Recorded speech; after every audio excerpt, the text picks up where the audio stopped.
Okay, so the Great Pyramid is right here with the basalt. It's kind of landing here, flat area with the stones, and there are a couple of pieces here.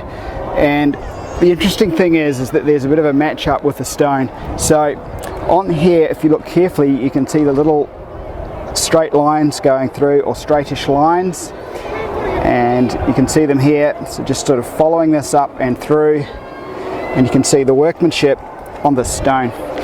And then this stone here has the cuts in it right here also, and in this case here you can still see the marks, the same marks within the stone here.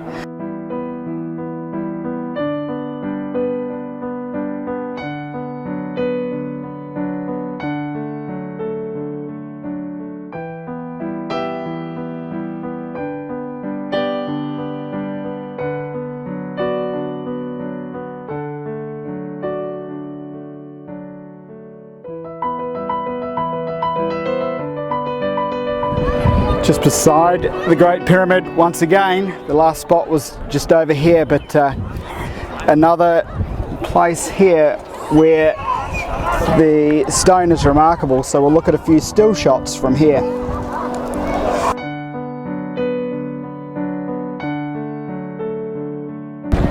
Okay, the Great Pyramid is right here, and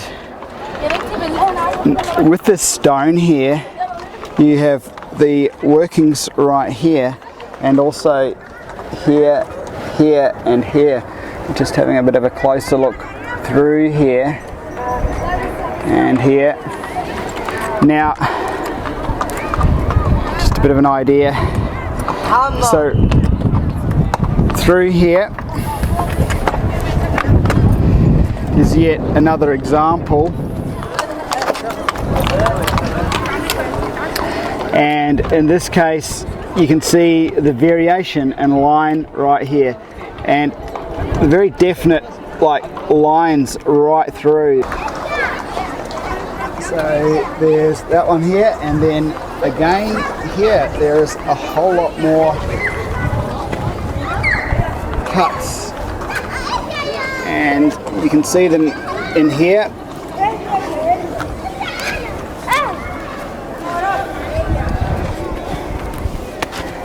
And again through here.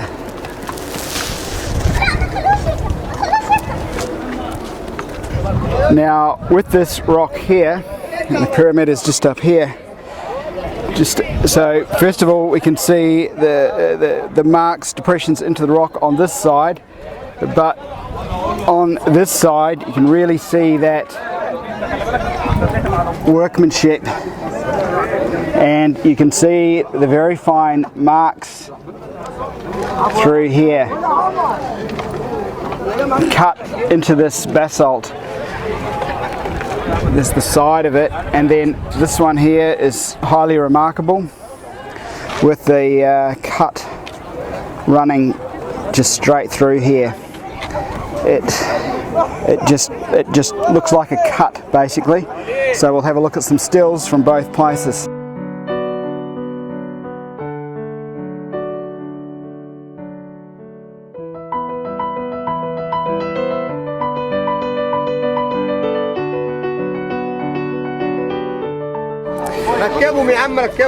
So one mark is right through here in that rock there, and again they're just dotted around here. So more here, workings deep into the rocks. Okay. Sorry.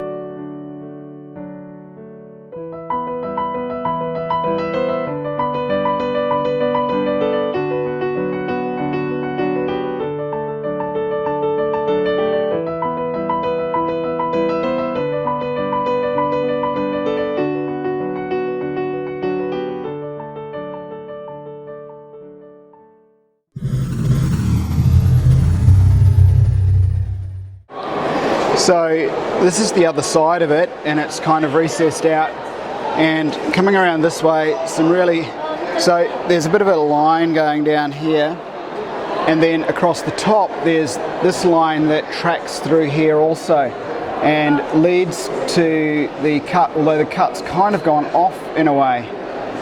And here is yet a further look. Now, you can kind of see that it undulates along here, and if you touch it, it undulates also. Now, there is a straight cut through here, and yeah, this is like, it's hard to tell if it is a straight line through there. I'll just get a good look at it, or a curved one.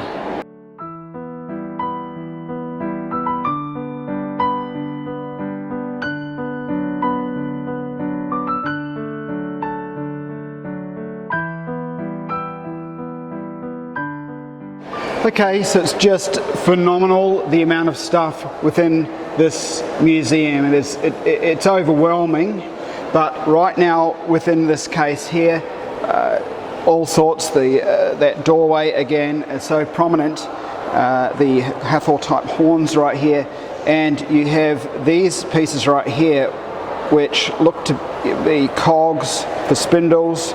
So really, really interesting stuff.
This sculpture dates back to the 5th dynasty, and you can see the plaque here. So it dates back around 4,500 years, according to mainstream history. I noticed the 2 cuts at the back of the sculpture, so I just took some photographs of these.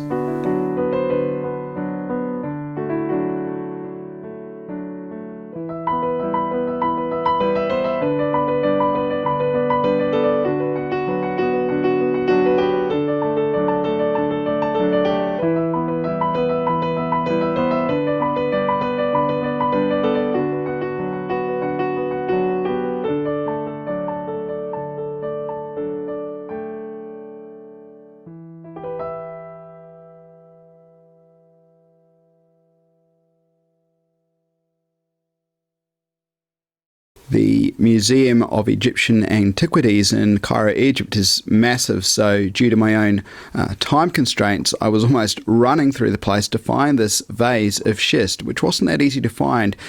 So photographs, I've taken them through the glass. Now we can read the description for it.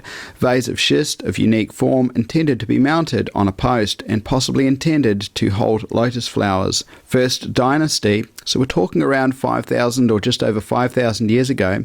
First dynasty, Saqqara, tomb of Sabu. Now, other commentators such as Brian Forster, and there will be many other aspects within this video that Brian Forster, for example, has commented on, but nonetheless, with this vase of schist, there are other vases that have these similar sort of turnover form to them.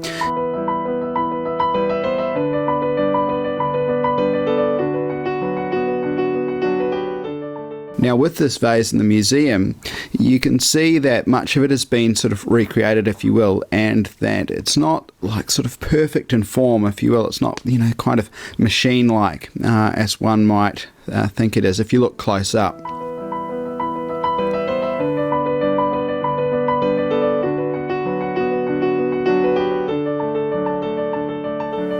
Let's note that they have stated possibly intended to hold lotus flowers, so they're not saying it is so.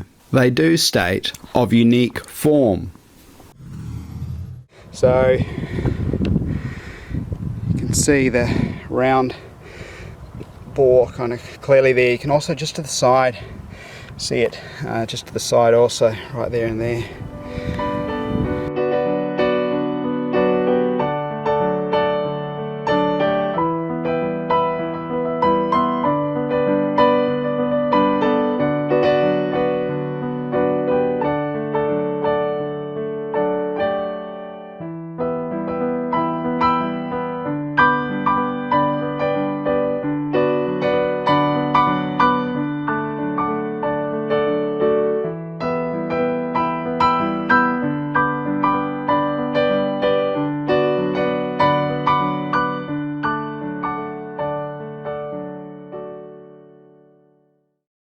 We ventured to Abu Ghurab, which is around about 15 kilometers out of Cairo, and you have the Sun Temple of Nisir there.